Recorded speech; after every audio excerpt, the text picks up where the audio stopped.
Hello. आज का हमारा टॉपिक है मध्य प्रदेश राजनीति के निर्धारक तत्व। ठीक है, और ये टॉपिक जो है MA final year second paper की फर्स्ट यूनिट का है। ठीक है, इसके पहले का जो एक वीडियो है उसमें उनका फर्स्ट टॉपिक क्लियर कर दिया है और आई थिंक ये 2 टॉपिक इनफ है फर्स्ट यूनिट के लिए।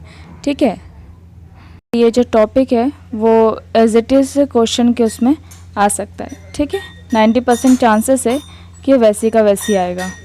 अच्छा, इस वीडियो में हम उसको ना केवल समझेंगे, बाकी आंसर राइटिंग कैसे करना है, ठीक है, तो उसको भी देखेंगे। ठीक है, तो मेनली जो आंसर राइटिंग होती है वो 6 to 7 पेजेस में होना चाहिए। ठीक है, और 1st to 7th पेज आपको क्या लिखना है, कैसे लिखना है, वो सभी इस वीडियो में हम डिस्कस करेंगे। ठीक है, तो लेट्स स्टार्ट। तो सबसे पहले हम फर्स्ट पेज में लिखेंगे मध्य प्रदेश के बारे में। 2 to 7 पेज में लिखेंगे उसके निर्धारक तत्व, क्योंकि वही क्वेश्चन है। ठीक है, तो सेकंड पेज में हम क्या लिखेंगे, उसके निर्धारक तत्व का पहला तत्व संवैधानिक तत्व। ठीक है, तीसरे पेज में हम लिखेंगे क्या, भौगोलिक तत्व, है ना, क्योंकि भौगोलिक स्थिति बहुत ज़्यादा डिपेंड करती है। चौथे और राजनीतिक तत्व लिखेंगे। जो राजनीतिक तत्व है वो 2 पेज में लिखना है हमको। ठीक है, क्योंकि राजनीतिक विज्ञान है ये, है ना। तो चौथे और 5वें पेज में हम लिखेंगे राजनीतिक तत्व। इसको 3 में डिवाइड कर दिया है। ठीक है, पहले में हम लिख सकते हैं केंद्रीय सत्ता, कि केंद्रीय सत्ता कैसे इफ़ेक्ट करती है। ठीक है, दूसरे में हम लिखेंगे कि मुख्यमंत्री का व्यक्तित्व कैसा है, और तीसरे में हम लिखेंगे कि केंद्र और राज्य के संबंध कैसे, मतलब उनकी सत्ता कैसी है। ठीक है, उसके 6th पेज में आ जाएगा सामाजिक व सांस्कृतिक तत्व। ठीक है, मतलब उस राज्य का सामाजिक व्यवस्था कैसी है, उसमें सांस्कृतिक तत्व कौन कौन से विद्यमान हैं। ठीक है, और लास्ट जाएगा हमारा आर्थिक तत्व। ठीक है, कि उसकी आर्थिक स्थिति कैसी है। ठीक है, और आर्थिक तत्व प्लस इसमें निष्कर्ष मतलब कंक्लूजन जो है वो आता है इसमें। ठीक है, तो हम लास्ट में कंक्लूजन लिखना नहीं भूलें, क्योंकि वो क्वेश्चन को ज़्यादा इफेक्टिव बनाता है। इसमें थोड़ा सा इम्प्रूवमेंट कर सकते हैं, जैसे केंद्रीय सत्ता की जगह केंद्रीय नेतृत्व, और केंद्र राज्य संबंध की जगह केंद्र राज्य की दलीय स्थिति लिख लेते हैं। ठीक है, तो वो ज़्यादा अच्छे वर्ड लगेंगे। तो ये होगा हमारे 7 पेज कि आपको उसको कैसे लिखना है। ठीक है, तो ऐसे ही आंसर लिखेंगे तो आपको मार्क्स भी अच्छे मिलेंगे। ठीक, स्टार्ट करते हैं हम मध्य प्रदेश फर्स्ट पेज से। ठीक, स्टार्टिंग कर सकते हैं। मध्य प्रदेश एक भू अवस्थित प्रदेश है। ठीक है, अब ये राजनीति के बारे में है तो हम इसमें ज़्यादा उसके लोकेशन नहीं लिखाएंगे। ठीक है, 2-3 लाइन जो भी आपको ठीक लगे वो लिख लीजिए आप। उसके बाद हम लिखेंगे भाई कि मध्य प्रदेश में विधानसभा की सीटें कितनी हैं, 230 हैं। फिर हमारे मध्य प्रदेश से संसद में 40 सदस्य भेजे जाते हैं। अब संसद में 2 सदन होते हैं, एक लोकसभा राज्यसभा। इसमें लोकसभा में 29 सदस्य और राज्यसभा में 11 सदस्य हमारे मध्य प्रदेश से भेजे जाते हैं। ठीक, इतना क्लियर हो गया। अब भाई जो हमारा संवैधानिक प्रमुख होता है वो उसको हम राज्यपाल बोलते हैं। ठीक, ये क्लियर है। और हमारा भी राज्यपाल कौन है, माननीय लालजी टंडन। अच्छा, अब हमारा कार्यकारी प्रमुख कौन होते हैं। ठीक है, तो हमारे मध्य प्रदेश में कार्यकारी प्रमुख है मुख्यमंत्री। ठीक है, और अभी हमारे मुख्यमंत्री कौन है, सभी को पता है। अच्छा, ये राज्यपाल के बारे में हमने राज्यपाल क्यों बोला, क्योंकि कहीं कहीं क्षेत्र में प्रशासक भी होते हैं। ठीक है, जैसे जम्मू कश्मीर जो केंद्र शासित प्रदेश होते हैं। ठीक है, हाँ, तो हमारे मुख्यमंत्री कौन है, शिवराज सिंह चौहान जी। ठीक है, तो ये सब भी आप लिख सकते हैं कि करंट के डेटाज हैं ये। ठीक, इसके अलावा हमारे मध्य प्रदेश के राजनीतिक दलों के बारे में बात करें तो इसमें कांग्रेस या भाजपा रहते हैं, और फिलहाल भाजपा ज़्यादा सक्रिय है। ठीक है, ऐसे आंसर से आप लिखोगे तो हो सकता है कि वो अच्छा शो अप करें। ठीक है, अच्छा, और ये जो आंसर लिखने का तरीका होता है, इतना 1 पेज हो जाएगा। दूसरे पेज में आप निर्धारक तत्व लिखेंगे, फिर आप इस टाइप से 6 पॉइंट्स है तो ऐसे राउंड सर्कल बना के 6 पॉइंट्स को लिख लेंगे। इससे जो हमारा आंसर होता है वो ज़्यादा इफेक्टिव दिखता है। ठीक, अब नेक्स्ट पेज पे आते हैं हम। पेज नंबर 2 आएगा हमारा संवैधानिक तत्व। ठीक है, तो इसमें हमने लास्ट सेम में संविधान के बारे में पढ़ा है, तो इसमें पूरे संविधान से रिलेटेड कॉन्सेप्ट्स लिखना है हमको। ठीक है, तो हमारे संविधान में क्या लिखा है कि भारत में संघात्मक शासन प्रणाली रहेगी। ठीक है, संघात्मक में 2 चीज़ रहती है, एक केंद्र रहता है, एक राज्य रहता है। मध्य प्रदेश क्या है, एक राज्य है। ठीक है, तो उसकी राजनीति से प्रभावित होती है। ठीक, तो संघात्मक में केंद्र और राज्य साथ मिलकर काम करते हैं। ठीक है, हालांकि देखा जाए तो केंद्र ज़्यादा शक्तिशाली रहता है। ठीक है, 2 को देखें तो केंद्र का प्रभाव बहुत ज़्यादा रहता है राज्य पर। ठीक है, मतलब केंद्र की ओर झुकाव ज़्यादा रहता है शक्तियों का। जैसे संकटकालीन शक्तियाँ हो गई, राष्ट्रपति शासन सुना होगा आपने, अभी संविधान जो पढ़ा है उसमें अनुच्छेद है 352, 54 और 360। ठीक है, तो इस पे क्या होता है, राज्य की शक्तियाँ क्षीण हो जाती हैं। ठीक है, हालांकि संघात्मक शासन व्यवस्था फिर काय में बदल जाती है, एकात्मक शासन प्रणाली में। ठीक है, तो ऐसी स्थिति में जो राज्य होता है तो राज्य की वो अपनी इच्छा अनुसार कार्य नहीं कर पाता, और राज्यपाल जो कि प्रमुख होता है राज्य का, वो भी केंद्र का ही एजेंट टाइप होता है, तो वो भी इतना नहीं कर पाता है। ठीक है, और इसके अलावा वित्तीय सहायता, भाई हमारे संविधान में जो वित्तीय प्रबंध किया गया है उसमें भी राज्य को केंद्र के ऊपर ही डिपेंड रहना पड़ता है। ठीक है, इसके अलावा शक्तियों के पृथक्करण जैसे किया गया है, तो वित्तीय शक्तियाँ होती है, वैसी विधायी शक्तियाँ भी है। ठीक है, तो विधायी शक्तियों में भी देखा जाए तो जो अनुच्छेद हैं संविधान में उसमें केंद्र को ही ज़्यादा शक्तिशाली बनाया गया है। ठीक है, अगर केंद्र और राज्य के बीच मतभेद की स्थिति भी आती है तो उसमें राज्य ही को झुकना पड़ता है। ठीक है, तो इसमें अपना सेकंड पेज कंप्लीट हो जाएगा, आराम से एक पेज इसमें लिख सकते हैं। ठीक, नेक्स्ट है भौगोलिक तत्व, है ना, ये अपना आ जाएगा थर्ड पेज में। ठीक है, तो भौगोलिक तत्व के अंतर्गत क्या क्या चीज़ें आती हैं, उसमें आती है भूमि। भूमि में अपने प्राकृतिक संसाधन आ जाएंगे। प्राकृतिक संसाधन जैसे नदी हो गया, है ना, हमारे खनिज हो गए, वन हो गए, पशुधन हो गए, पशु संपदा वगैरह जितनी है, तो ये सब चीज़ें रहती है प्राकृतिक संसाधन के अंतर्गत आती है, और इसी की उपलब्धता से हम आर्थिक विकास करते हैं। ठीक है, तो आर्थिक विकास जो रहेगा वही जनसंख्या पर डिपेंड करता है। ठीक है, और जितना ज़्यादा आर्थिक विकास उतनी ज़्यादा जनसंख्या। ठीक है, और जैसे जो लैंड एरिया भी कैसा रहेगा वो भी जनसंख्या पे डिपेंड करेगा। लैंड एरिया अच्छा है, रहने की जगह अच्छी है, तो जनसंख्या ज़्यादा रहती है। तो ये सभी चीज़ें जो रहती है राजनीतिक कारक होते हैं, राजनीतिक को निर्धारित करने वाले कारक होते हैं। ठीक है, अब जनसंख्या में मानव संसाधन कितना है, कितना पढ़े लिखे हैं, कितना स्किल डेवलपमेंट है, वो सभी जो रहता है एक राज्य और एक राज्य का दूसरे राज्य से सीमा तय करता है। ठीक है, देखो हालांकि हमारा पृथक्करण भाषा आधार पर हुआ है, पर ये जब तो चीज़ें हैं भौगोलिक आधार भी हमें एक राज्य से दूसरे राज्य से पृथक कर लेता है।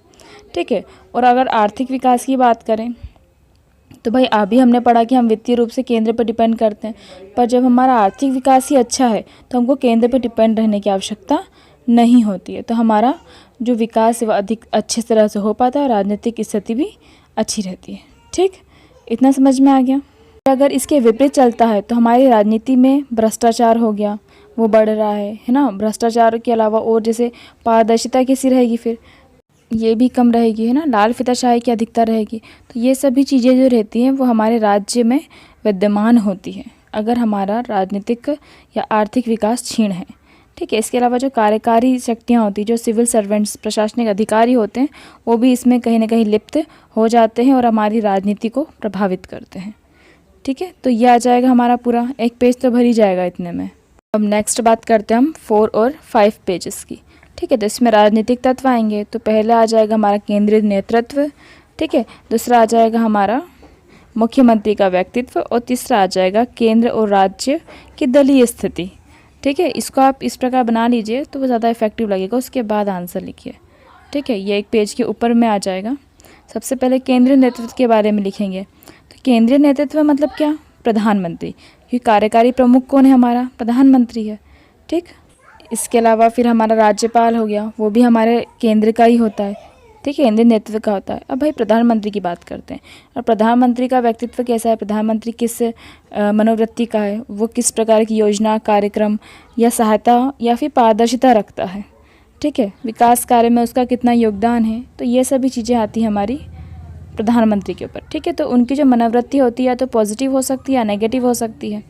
ठीक है, अच्छा, इसके अलावा एक और चीज़ आती है कि भाई जो केंद्रीय नेतृत्व है, केंद्रीय नेतृत्व जो हो सकता है उसमें गुटबंदी भी तो हो सकती है, एक से अधिक दलीय व्यवस्था भी तो हो सकती है। तो अगर गुटबंदी होती है तो क्या होगा, उसमें बहुत सारे गुट रहते हैं, बहुत सारे दल रहते हैं, तो सभी दल क्या रहते हैं, अपना अपना स्वार्थ करते हैं। तो भाई स्वार्थी प्रवृत्ति के हो जाते हैं, तो स्वार्थी प्रवृत्ति के होंगे तो केंद्र की मनोवृत्ति तो नेगेटिव होगी ना। तो ये सब चीज़ों को वो इग्नोर करते हैं और अपने स्वार्थ को साधने लगते हैं। ठीक है, तो ये सभी राजनीति में आते हैं। ठीक है, अगर इसी के अपोजिट अगर गुटबंदी नहीं है तो वो सशक्त होता है और पॉजिटिव थिंकिंग होती है, मनोवृत्ति होती है, और राज्य का विकास होता है, और राज्य का विकास ही देश का विकास होता है। ठीक है, इतना समझ में आ गया। अब सेम चीज़ लागू होती है हमारे मुख्यमंत्री पर, क्योंकि वो तो हमारे राज्य का प्रमुख होता है। जैसे केंद्र का होता है वैसे ही मुख्यमंत्री राज्य का होता है। ठीक है, तो अब मुख्यमंत्री अगर उदासीन है तो भाई ये उदासीन है, ठीक है, या एक्टिव है, तो ये डिपेंड करेगा कि हमारा विकास कैसा हो रहा है। ठीक है, अगर वो उदासीन है, विकास कार्यों में योगदान नहीं देगा। अच्छा, हम इसको दूसरे वे में समझ लेते हैं। ठीक है, हम मुख्यमंत्री जो रहते हैं उनको 3 प्रकार से डिवाइड कर लेते हैं। ठीक है, एक हो जाएगा अपना शक्तिशाली मुख्यमंत्री, एक हो जाएगा कम शक्तिशाली मुख्यमंत्री, और एक हो जाएगा दूत मात्र मुख्यमंत्री। क्लियर?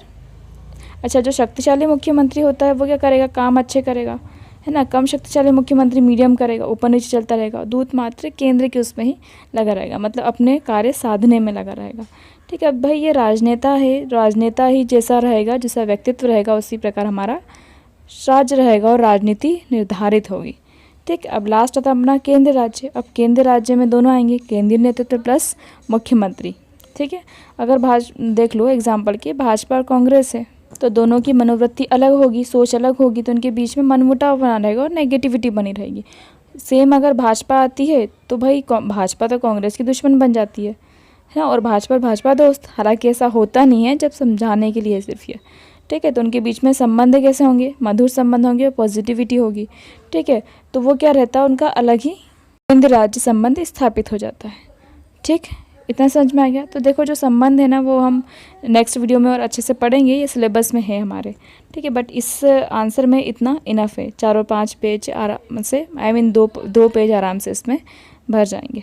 ठीक है, अब नेक्स्ट आता है हमारा 6वां पेज। 6वें पेज में हम लिखेंगे सामाजिक व सांस्कृतिक तत्व। ठीक है, अच्छा सामाजिक में कौन कौन सी चीज़ें आ जाती हैं संदर्भ में, उसका वर्ग कैसा है, धर्म कौन सा है, जाति कौन सी है, सब सामाजिक तत्व आ जाएंगे।